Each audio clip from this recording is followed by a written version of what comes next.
One for Mum, one for Dad, and one for the country. And there has never been a more exciting time to be an Australian. Budgets are about choices, Fran, and you show what you value through the choices you make. This is Cobble. Don't be afraid. Don't be scared. The Treasurer knows. We'll just end up being a third-rate economy, a banana republic. I want an economy that works for people, not the other way around. Just follow the money. G'day, and welcome to Follow the Money, the Australia Institute's podcast that explains big economic issues in plain English. I'm Ebony Bennett, Deputy Director at the Australia Institute, and today's episode is part of our special Follow the Money summer series, where we'll be bringing you a selection of the best conversations from our popular webinar series. The Uluru Statement from the Heart is the winner of the 2021-22 Sydney Peace Prize, and the Australia Institute is delighted to be an impact partner for the Peace Prize. Today, you'll hear from two architects of the Uluru Statement from the Heart and the Dialogues, Pat Anderson and Professor Megan Davis. This was recorded live on Wednesday the 3rd of August 2022, and things may have changed since recording. So may I begin by acknowledging that Canberra, the place that I have lived and worked for the past 20 years, is Ngunnawal and Ngambri country, and pay my respects to elders past and present. Sovereignty was never ceded, and this always was and always will be Aboriginal land. I'm absolutely delighted to have Professor Davis and Pat Anderson join us today, and the Australia Institute is delighted to be an impact partner for this year's Sydney Peace Prize. I'm equally delighted to introduce the Chair of the Sydney Peace Foundation, Archie Law, to introduce our wonderful speakers today. Thank you, Archie. Thanks, Ebony. And good afternoon to you all from the land of the Gadigal people of the Eora Nation. Acknowledge the traditional custodians of these lands, elders past and present, and acknowledge all First Nations peoples attending the webinar today. On the 10th of November this year, the Sydney Peace Foundation is going to have the honour of awarding the Sydney Peace Prize to the Uluru Statement from the Heart. And we're partnering with the Australia Institute to celebrate this historic event. The Sydney Peace Prize has been awarded to peacemakers around the globe for over 2 decades now.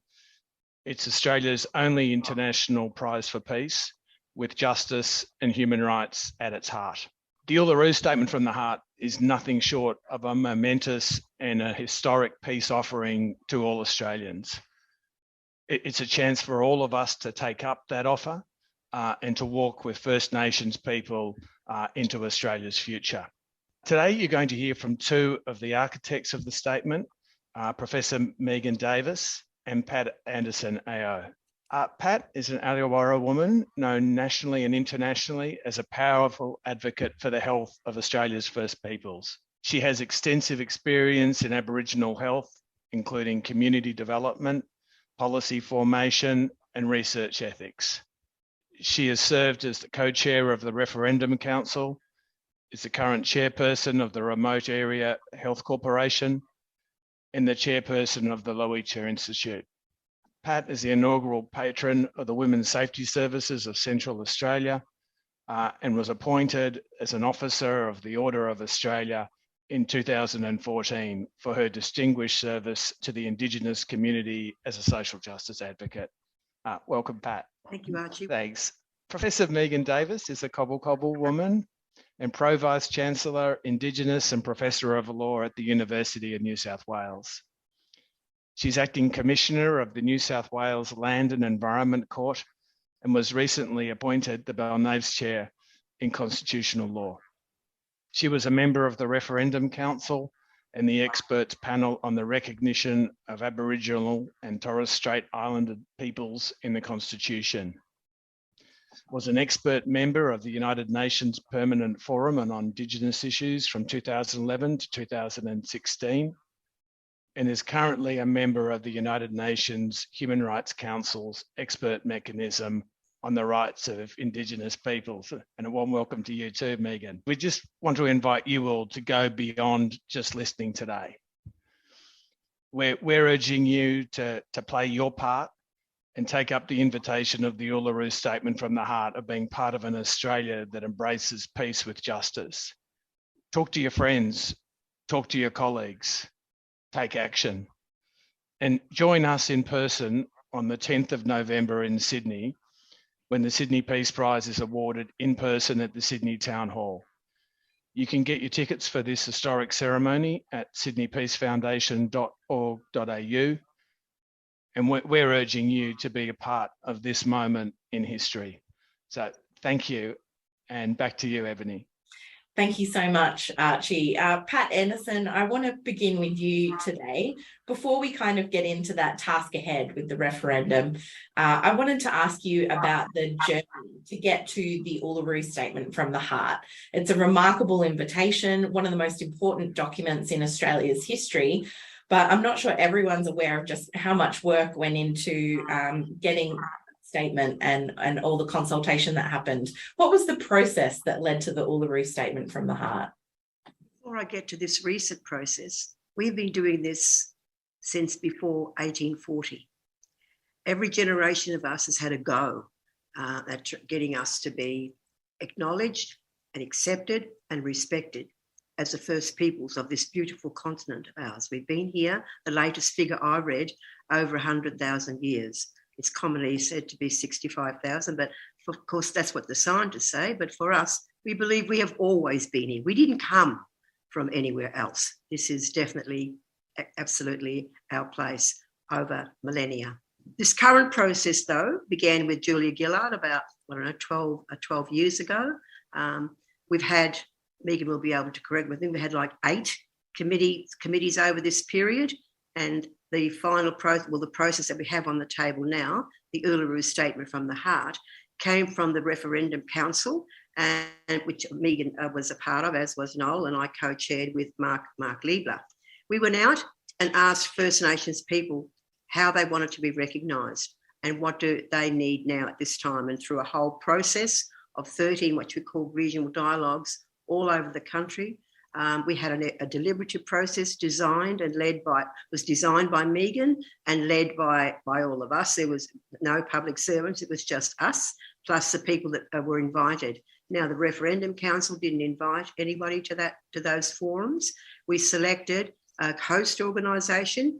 We gave them the formula for who should come. Don't forget, we need to have women as well as men and young people, and that we want 60% to come from the traditional custodians and landowners, 20% from organisations and also stolen generations, people that perhaps didn't fit into the categories, and also 20% of people who are important to the region and influential.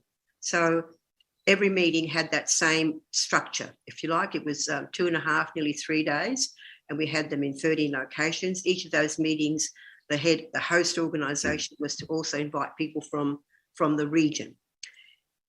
So it was an education process as well, over 3 days. It was a deliberative process and required everyone a lot of work, and people worked really hard, sometimes on abstract concepts. Each meeting was recorded, and then we've selected all those notes and remarks and everything that people said and the conclusions that they came to after a 3-day process. And the team then, Megan and her team, did analysis of everything that was said. We presented that document at the convention, or each meeting was asked, the last duty was to select 6-7 people from that meeting to go and be their delegate at the convention. So the Referendum Council didn't elect anyone except choose a host organisation. So the delegates that came to Uluru were sent by all of those meetings to be their delegate and to speak on their behalf at the convention. From the convention and that whole process came the Uluru Statement from the Heart. And this was decided by that meeting to give this as a gift of hope, peace, even love to the Australian people, because people told us in the dialogues that we asked the population, the Australians, in 1967 to help us, and we're going to ask them again and they'll help us, because there was a widely held belief that Australians were basically decent people. So that's why it was very much on purpose, because it's you, everyone out there and everyone else who isn't here, it's you who can change the nature of the country, can change the narrative. You have the power. not the politicians have to set the machinery up. And there's been a huge ingredient that's been added to this whole process, this latest one of 12, 14 years, by the courage of the Prime Minister, who's the first thing he said as a Prime Minister, that he would take that he would take the country to a referendum. And at Gama, which was just an amazing gathering of all kinds of people, he made the announcement of a draft set of questions. So, and the only thing he's got to do lots of things. We all have lots of things to do, but nevertheless, we are definitely, as all Australians, we're going to a referendum and we're going to be asked to vote yes or no. Very simple question. If you've read the questions, the drafts, have a look at it. There's only two possible answers, yes or no. That's it. So that's where we're at now after this very, very long process. But everybody over 18 in Australia today has the opportunity to, this is part of nation building. It will change the narrative for the country, and hopefully it will change the way that you all relate to us, and we will have some power to make decisions about all the things that affect us and try to fix this torment of our powerlessness. That's where we're at now. Thank you, Pat. Megan Davis, coming to you next, and congratulations to you both on getting it just to this point where we are on the cusp of having a referendum with this question to be put to the Australian people. But the statement calls for voice, treaty and truth. There are those two other elements. Megan, how important is the sequence of those elements? How important is it that voice comes first? Yeah, so the Uluru Statement does refer to the constitutional element of a voice to Parliament and then a Makarrata Commission to supervise agreement making and truth telling. So the sequence, is important in a number of senses. The first being that, the past 12 years, it really depends on where your starting point for the recognition process is. Some take it as the preamble in the Republic referendum, so 1999, and really the multi-party support for a referendum on recognition started then. Some take it as John Howard, who committed to a constitutional referendum on recognition in 2007, about 4 days before the federal election in 2007. But most, I think, take it from the point in which Julia Gillard was able to negotiate power in the lower house through the two independents, Tony Windsor and Rob Oakeshott, and the Greens, Adam Bands. In their letter of agreement with Gillard, they said that she needed to move on this multi-party support for constitutional recognition and get the nation to a referendum was in the terms of reference. So that kind of that started in 2011, and so we're in our kind of second decade of recognition in Australia. A lot of work has gone on, 7 processes, 10 reports. There's a lot of material there for that decade. But the opportunity on the table, Ebony, is for constitutional recognition. So treaty and truth aren't things that are done at that constitutional level. Although we took treaty out to the process, the deliberative dialogues, the movement has always anticipated that there would be some kind of mechanism at a Commonwealth level for agreement making. But in this instance, the opportunity on the table was bipartisan, multi-partisan support for constitutional recognition. And so through that deliberative dialogue process, the form of constitutional recognition that came to the fore as the most prominent was a constitutionally enshrined voice to Parliament. So that is first, because that is the opportunity on the table, and that is, in terms of political imperative, that kind of multi-party support, keeping in mind the complexities of the current situation as we are getting to closer to a referendum, that is what is on the table. In terms of agreement making and truth telling, it was always envisaged that would be done through some sort of mechanism that enables those two things to come together. And so the Makarrata Commission will be set up. I'm just not sure at what point. I think Linda Burney has discussed setting it up now, setting it up after a referendum. Those decisions are made by by the government of the day in terms of resources. But the sequence is really important. And I just want to make one point about truth telling. You know, there's no treaty in the world that needed a truth process first. Yeah. So truth telling is something that has been really prominent post kind of the 1990s, when we had this emergence of a transitional justice framework in the international community to try and grapple with the way in which you have regimes move from kind of dictatorship to democracy, and how do you deal with all of those issues so that people can live, you know, who were once, you know, victim and perpetrator can move to the new democratic society, and those issues that occurred in the previous regime would be dealt with. I think the very strong sentiment in all the dialogues is we've done a lot of truth telling in Australia. In fact, it's been used on multiple occasions by the state to avoid substantive recognition of rights. And I take, for example, Bob Hawke not being able to deliver on national land rights or on a treaty that he promised, but rather because he couldn't deliver on substantive rights, he kicked the nation down into a decade-long period of truth-telling. And we emerged out of that decade-long with a Conservative government who rejected it all. So truth-telling is important, but the dialogues didn't really use that language of truth. They talked about Australian history. They talked about their place in Australian history and what can be done in terms of education in primary schools and high schools to educate Australians better on the place of First Nations people in Australian history. So I think it's really important to keep in mind that this isn't a transitional justice truth-telling process. This is about the original grievance, something that occurred in 1788 and that hasn't been dealt with. And it's really important not to impose really modern day things like that across that original kind of grievance that we're trying to resolve with this first step through the Uluru Statement. So the sequence is really important.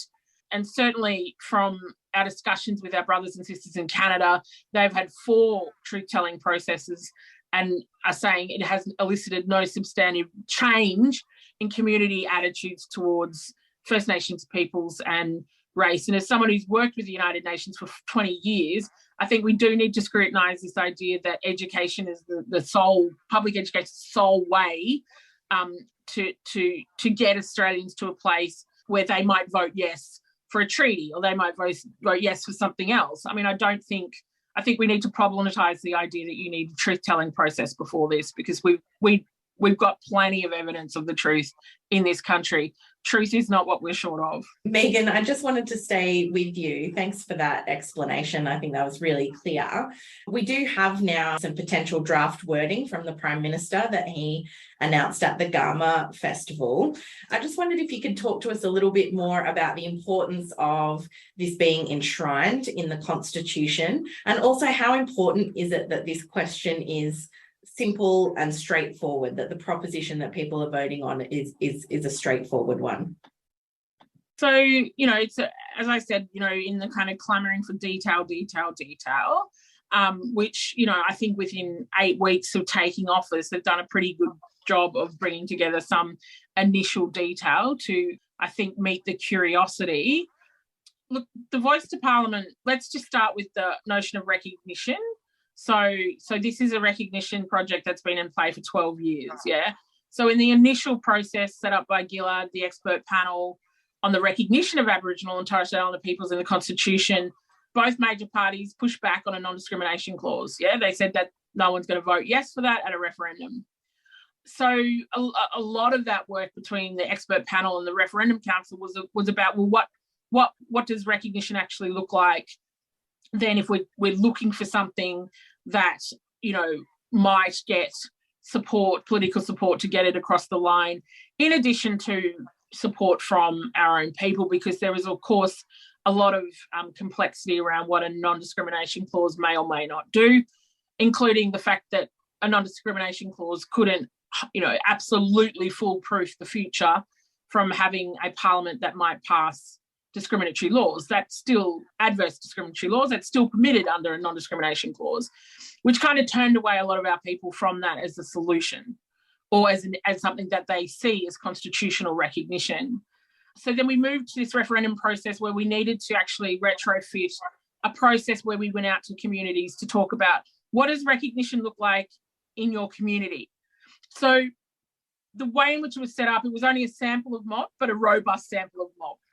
And it was, as Pat said, we auspiced the IAXIS, the Institute, to engage local communities or land councils and local communities to fill a invitation list of about 100, with 60% of those participants being traditional owners, elders, and our cultural authority. And in the course of that deliberative process, all of them ranked an enshrined voice as number one. Now, your question is, why is an enshrined voice so important? So there's a number of answers to that. One of the first things that we noted in every single dialogue around the country was the destruction that was wrought in communities when ATSIC was abolished, because it was literally abolished overnight without any consultation or discussion with any First Nations people. And although the nation kind of labours under this, or some in the nation labour under this idea that ATSIC was ineffective, that is certainly not what First Nations people think as a kind of universal view. There was a lot of complexity around the positives and negatives of ATSIC. The ATSIC review had a lot of really important ideas about devolving power to the regions and abolishing that national board. But of course, the whole thing was abolished instead. And it's very difficult. So there's a lot of people that are clamouring for legislation so they can see what the model looks like. But there's not that many people in Australia who would be able to assess such a model, right? Assess the complexities of a full-blown piece of legislation, because the bulk of people don't work in that sector. And the people with the experience and the knowledge of the Aboriginal sector and what a model will look like are those people that live in communities. And what they said in dialogues, and what they said before that, and this is all recorded, is that they are voiceless and powerless in their own country. They don't think that their organisations represent them properly. They don't think, the national peaks speak for them. They don't think anyone speaks for them. They feel like nobody represents their voice. And so the dialogues were designed in a way that we did exclude from participation people who have, those parliamentary passes where you're a professional lobbyist, or you have a big highfalutin CEO job with a huge pay running a kind of Aboriginal organisation, or politicians. We kept the politicians out. We kept lawyers out. We kept out the people who have a voice. Yeah, anyone who has a voice, that's not who the dialogues were for.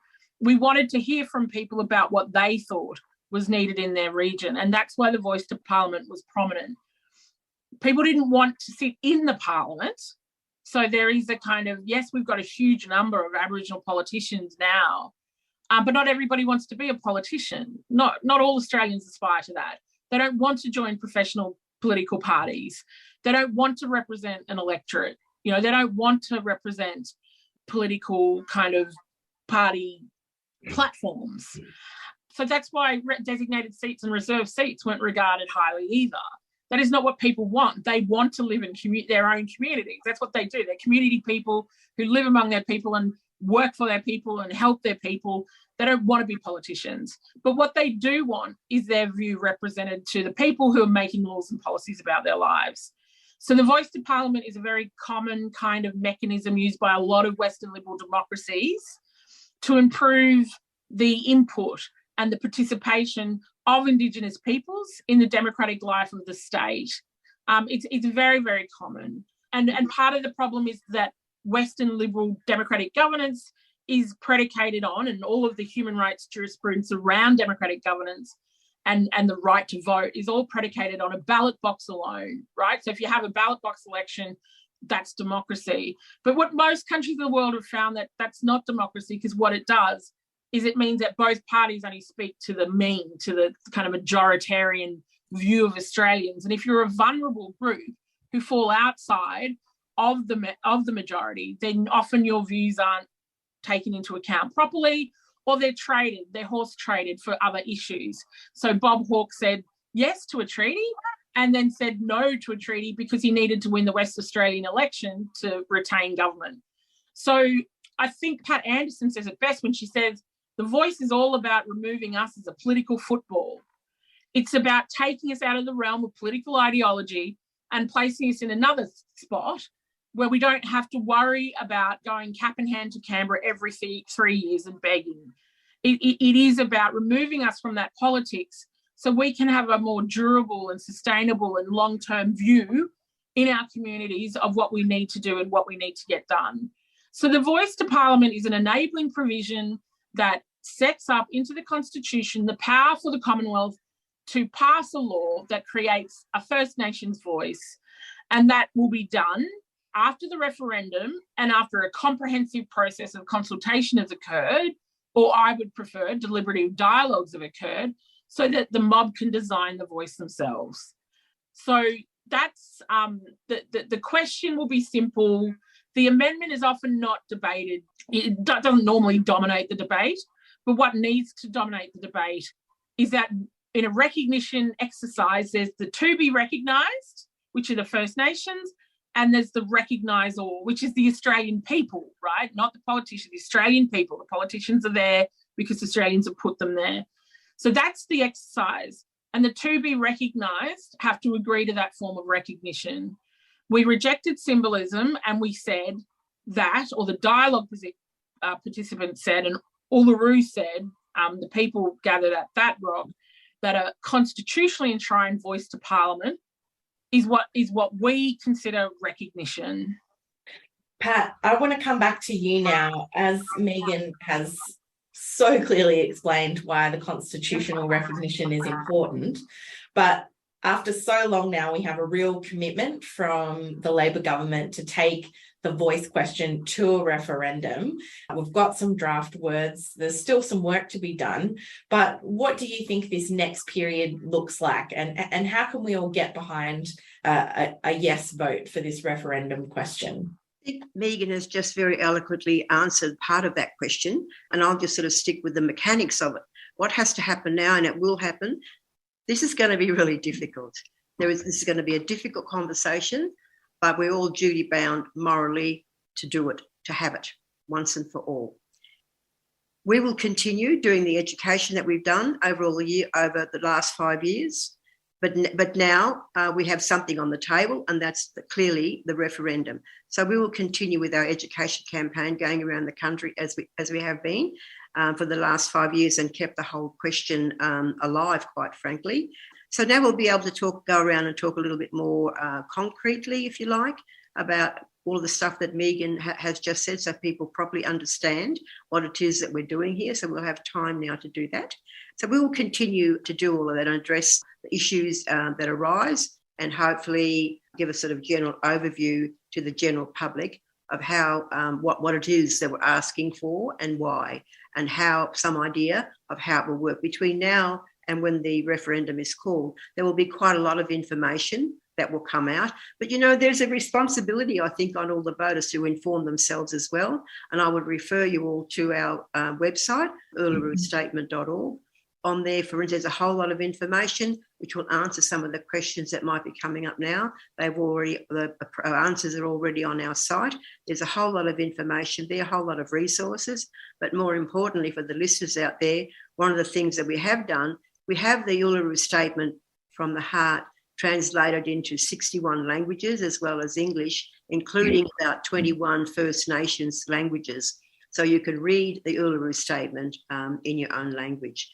It's my job to add more First Nations languages there, and I'm currently working on that, but there's not one place that I have to find the language nest, what have you. But there's the point is, there's plenty of information there for people to inform themselves, to read a bit about it, understand, have discussions about it. It's really important. So try to actively engage, you know, mind and heart in this process, because as I said earlier, it is nation building, and it will make a huge influence on the outcomes for our families and our communities across Australia. And that's why I do what I do.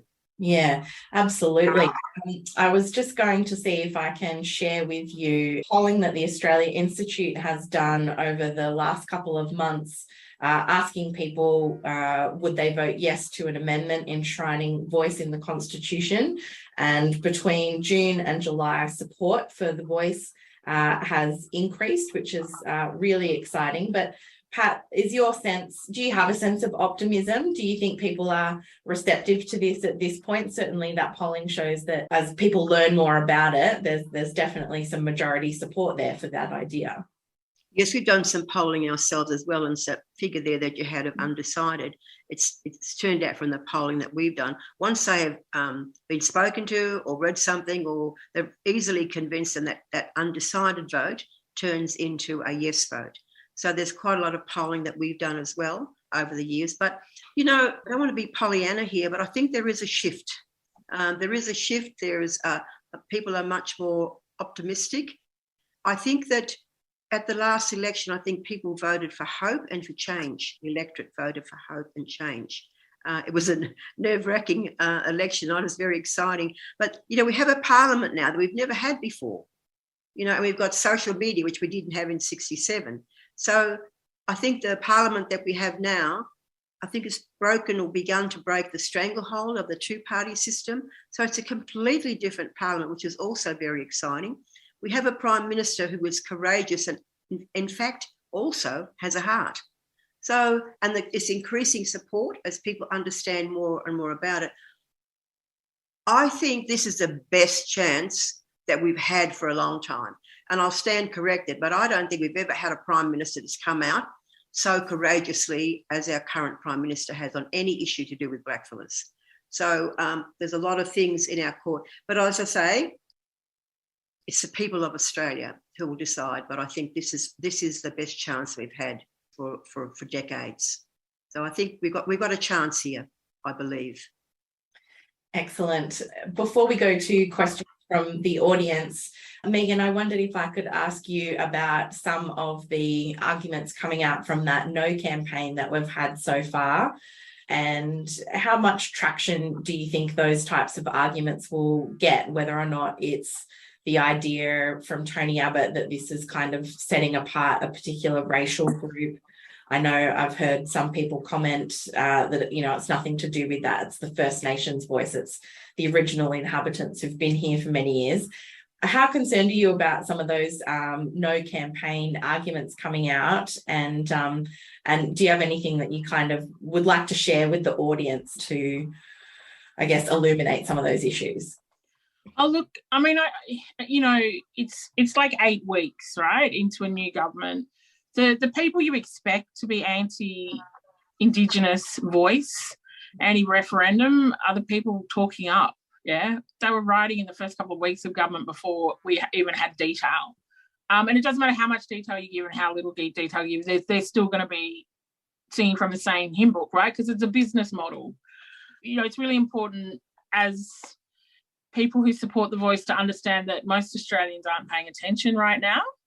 And those Australians who are need to be informed of what the Uluru Statement from the Heart is and what this recognition process was, right? It's not trickery. It's not something that's just been made up. It's been 11 years and every single thing has been done transparently.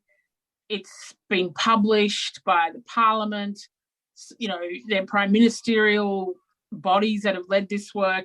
It's all been done in plain sight.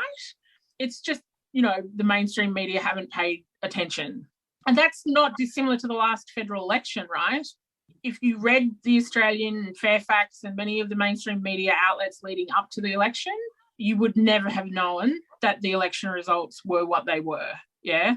So with the big Green vote, the big independent vote, the low primary votes of both major parties, that is the Australian people saying we have had enough of this adversarial, acrimonious stuff, and we want solutions. We want better policy. We want you to talk about climate change in a kind of non-childish way, but in a serious way, because all of us Australians can feel it and see it.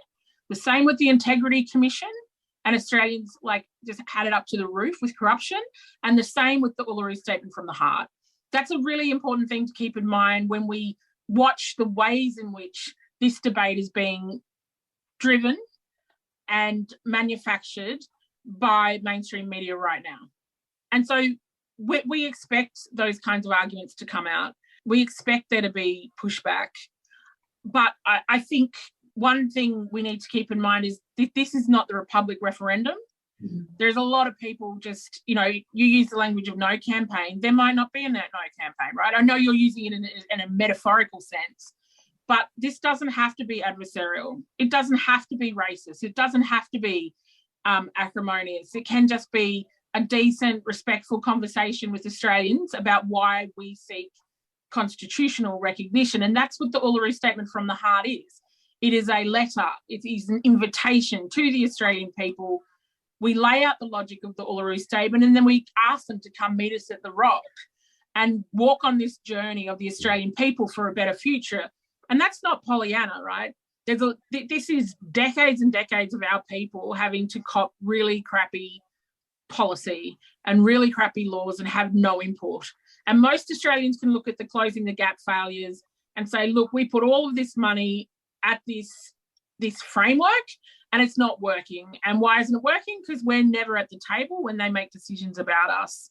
So, right now, I'm not so worried about the political pundits and the political elites who spend more time in kind of jets and hanging out with politicians than they do on the ground with ordinary Aussies.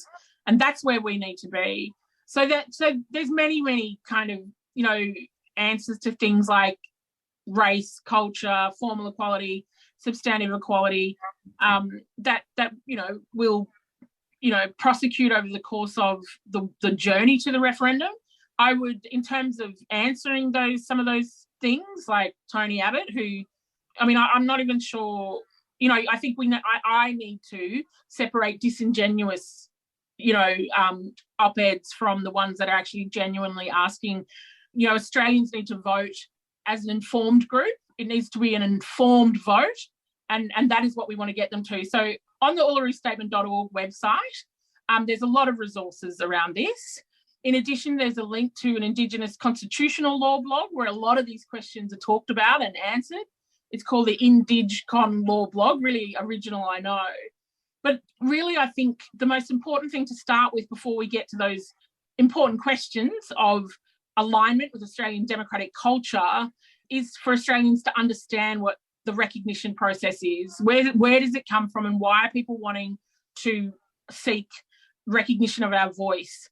So the Uluru Statement from the Heart, you can go to the ulurustatement.org website, and it's actually like 18 pages, the Uluru Statement. People only read the first, but after the first page is about 4 pages that explain why voice was chosen and not a non-discrimination clause. So I saw one question in the chat by someone saying, the NT preferred a non-discrimination clause, but the initial Northern Territory response was done under the plenary powers. So the biggest problem for the territories is their plenary power. They're not a state. No Section 116A is going to fix that for you. So this document takes people through the reasoning, the legal reasoning that Mob went through to get to the voice to Parliament. Why was a non-discrimination clause put to one side for a voice to Parliament? And partly it was so that we would have upfront political empowerment, as opposed to just a right that sits in the Constitution that you take to the High Court, maybe, if the federal Parliament does something. But this document's amazing, the Uluru Statement. It's the first document's the Uluru Statement, then you've got the legals, and then the end part is what we call our story. So it's actually the Aboriginal and Torres Strait Islander story of Australia. It's beautiful. And I think when you read that story, it gives me goosebumps to read it. You'll understand what it was that these incredible 13 dialogues did, and what's the impetus, what's the motivation behind the Uluru Statement and Voice Treaty Truth.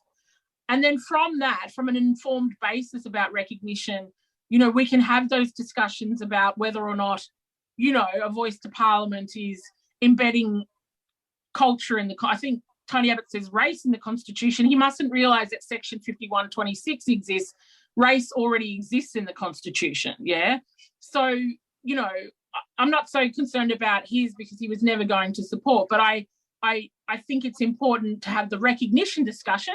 What is that about? Because that's an important question. And then the second being, let's have a conversation about why this is in alignment with Australian political and legal culture. And at the end of the day, it's the Australian people standing alongside Aboriginal and Torres Strait Islander people that changed the Constitution. And so I think it's really important that when this does get up, that we see it as a reflection of the fact that, yeah, it does align. Most Australians think it's fair that when you pass laws and policies that are about our communities, we're at the table. And as the most magnificent Florence Onus has put in the chat, you know, we don't seek a green voice. We don't seek a red voice. We don't seek a blue voice. We seek a black voice. And that's a really important, I think, that's a really important motto to keep in mind. I've got a question here from Natalie Bryant. Natalie, I'm not sure if you're the Nat that I went to NETS with and Pomo High, but Natalie asks, there's been a lot of discussions around the need to talk to mob in regional and remote Australia. As an urban Indigenous person with no significant links to an LALC or Indigenous organisation, how will I be engaged going forward? Pat, would you like to take that one first? We'll be talking to you as well as we get around. It's not that, but we picked that specifically because that's what everybody, you know, seems to complain about. We've done quite a lot of work. Lots of the remote communities were, in fact, at the convention and during the course of the regional dialogues, as we did in the cities and the urban areas, rural areas as well. So this time round, we'll have a few more resources and we will know where we're going. So yes, we'll speak to as many people as we possibly can, but we need for you to not to be passive.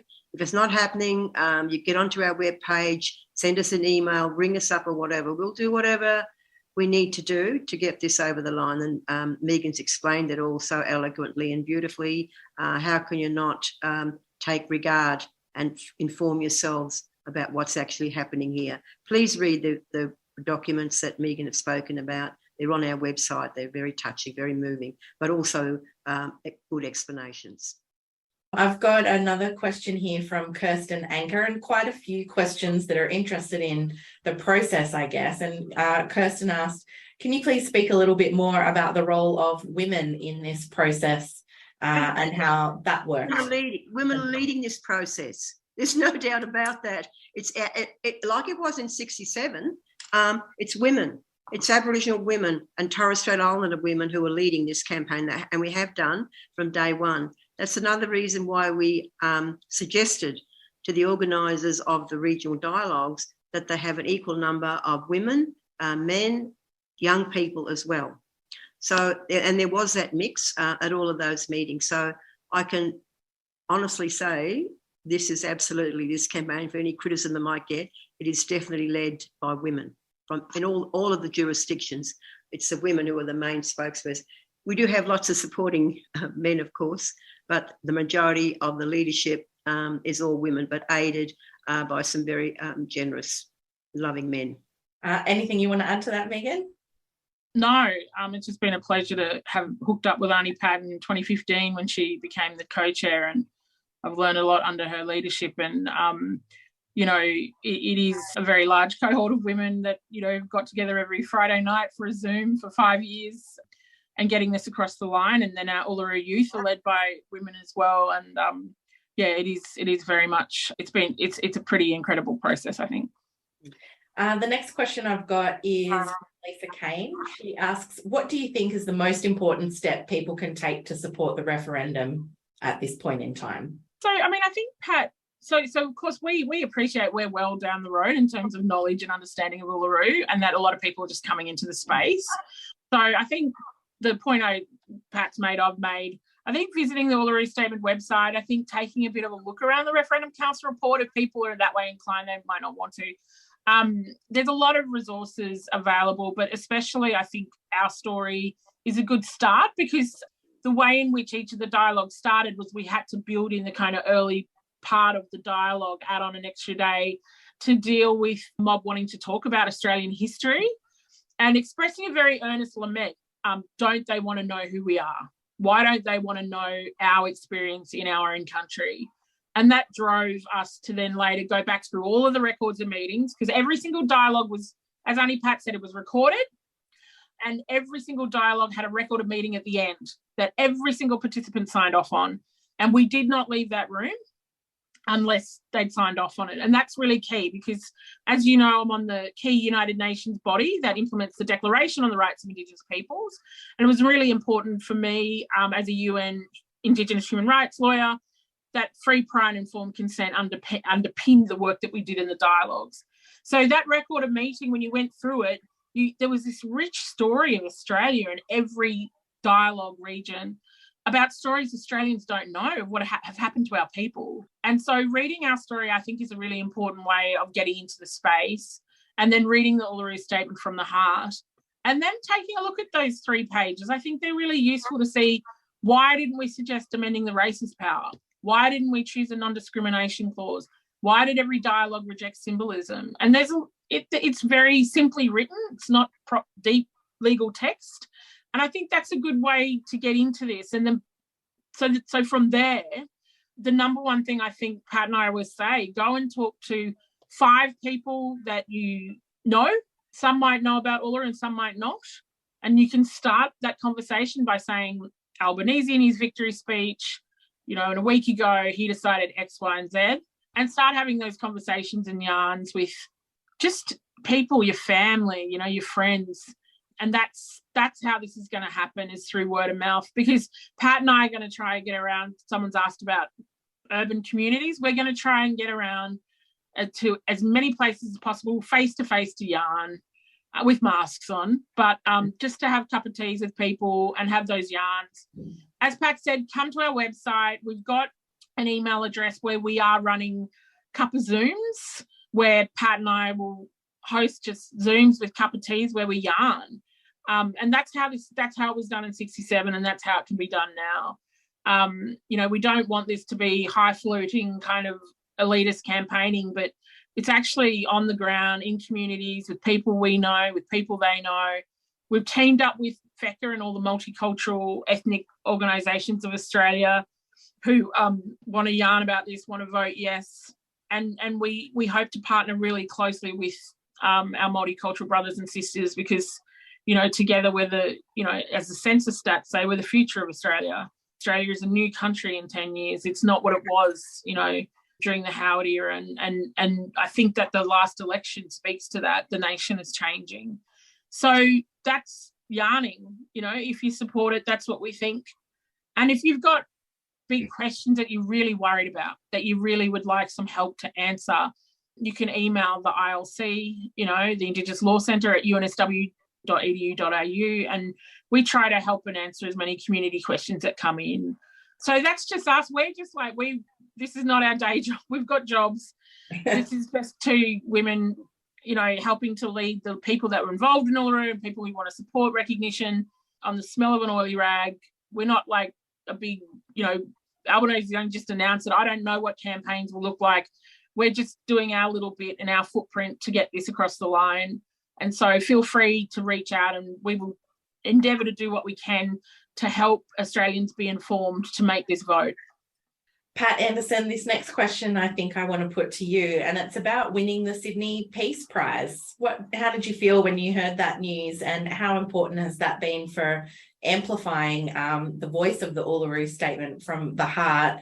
I know we're in quite a different political situation now than prior to the election, but what was that like, hearing that the Peace Prize had been awarded to the Uluru Statement from the heart that you worked so hard on? It was really, really amazing. We had a whole host of different emotions racing through all of us at that very announcement. But once we recovered from that, and we couldn't believe it, of course, but once we recovered from that, we realised that this was really, really important to the campaign and the work of the Uluru Statement, and the work that the nation now has to do, now that we have the Uluru Statement from the heart on the table. So it's a huge boost for the whole thing. So it came very timely. I know COVID sort of put everything back a bit, but it was perfect timely, and it was a great honour. But also too, it was a tribute to all of those voices, people who are not elites, as they've been called yesterday. They were just people out there doing what they do, and they're not the sort of people that are going to go on the drum or go on Q&A. They're just doing about their business. So the Sydney Peace Prize, in my view, was a tribute to all of those people that turned out for 3 days to wrestle with the complexities of this whole question, and they did. And now we have the Prime Minister supporting it, and we will now take the country to a referendum on that issue. So the Sydney Peace Prize was hugely significant and important, but a tribute to all of those voiceless people out there who attended. And Megan, did you want to add anything to that? Oh yeah, I just wanted to add, apart from what I've already said, we do have a right to your MP thing on our website, and I think it's important to, really keep the pressure on. And even though there's been the announcement, I think it's really important for Labor to see that and be encouraged. But also, if you're in a LNP seat or any other seat, writing to your local MP is really important, because that's what's kept us alive since Turnbull said no. And the last thing I just want to say, Uluru was all about imagining that the world could be a better place. When we went into those dialogues, people were in really difficult situations. They were grappling with the Tony Abbott Indigenous advancement strategy. People were really, as Auntie Pat used to say, on their knees, struggling, and felt really voiceless and powerless. And I think we used to go and say, we're sorry to come and talk about the Constitution for 3 days, but, you need to suspend your disbelief that the nation can't change. You need to suspend your disbelief that Australians won't understand what you're trying to say. And we need you to imagine that the world can be a better place. And they did get angry on the first day, but on the second day, they rocked up Auntie Pate to the morning, sleeves rolled up, and they were incredible. And they came up with a solution that no other constitutional lawyer had come up with prior to this process. And I think it's an important challenge to Australians too. They've got to imagine a better future and what this means for our nation and what an opportunity that it presents for us to realise this now in our lifetime in a way that may never, ever come again. The stars are in alignment. We have a leader that is supportive. That is the most important thing for a constitutional moment. So like we did in the election, we said, what, we want Australia to be a better place. And that was that result. And that's what we need to do in this referendum. And that will honour all of our old people, Auntie Pat, who for the past 80 years have sacrificed so much. Our old people, our elders. This will be honouring their work if we can get this across the line. Yeah. Well, we might have to wrap it up there. Thank you to our guests, Pat Anderson and Professor Megan Davis, as well as Archie Law. Congratulations on the Sydney Peace Prize and on all your hard work to get things to this point. It's an amazing achievement. Thanks also to the Sydney Peace Foundation. Don't forget to check out their website to get your tickets to all those Peace Week events, and to head on over to Uluru Statement. Was it .org? UluruStatement.org? Yeah, UluruStatement.org. Excellent. Thank you all for tuning in. Stay safe out there. Vote yes at the referendum, and we'll see you next time. We've had such an overwhelming response to the webinar today. I'm sure we'll do more of these and continue to keep you updated on the campaign as it progresses. And if I can manage to make this work, we're going to go out with audio of Megan herself reading the Uluru Statement from the Heart. Uluru Statement from the Heart. We gathered here at the 2017 National Constitutional Convention, coming from all points of the southern sky, make this statement from the heart. Our Aboriginal and Torres Strait Islander tribes were the first sovereign nations of the Australian continent and its adjacent islands, and possessed it under our own laws and customs.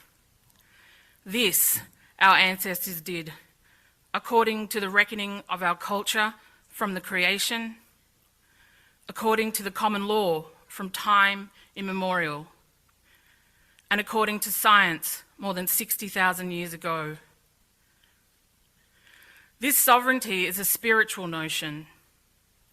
The ancestral tie between the land, or Mother Nature, and the Aboriginal and Torres Strait Islander peoples who were born therefrom remain attached thereto, and must one day return thither to be united with our ancestors. This link is the basis of the ownership of the soil, or better, of sovereignty. It has never been ceded or extinguished, and coexists with the sovereignty of the Crown. How could it be otherwise? That peoples possessed a land for 60 millennia and this sacred link disappears from world history in merely the last 200 years?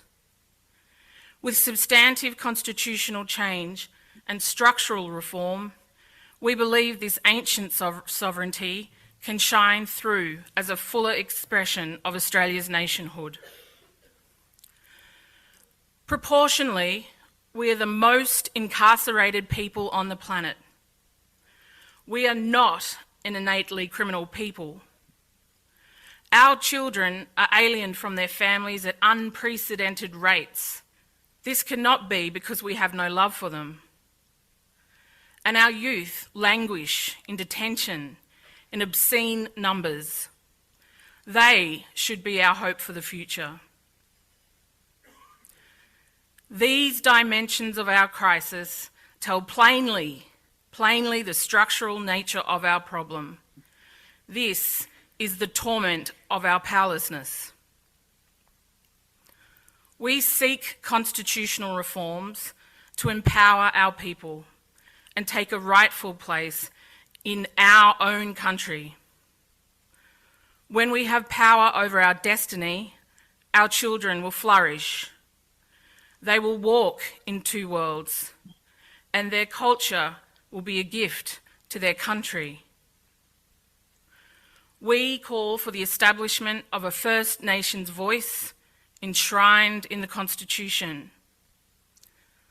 Makarrata is the culmination of our agenda, the coming together after a struggle. It captures our aspirations for a fair and truthful relationship with the people of Australia and a better future for our children based on justice and self-determination.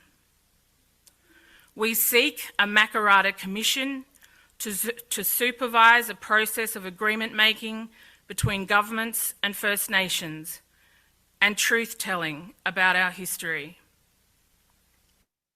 In 1967, we were counted. In 2017, we seek to be heard. We leave base camp and start our trek across this vast country, and we invite you to walk with us in a movement of the Australian people for a better future.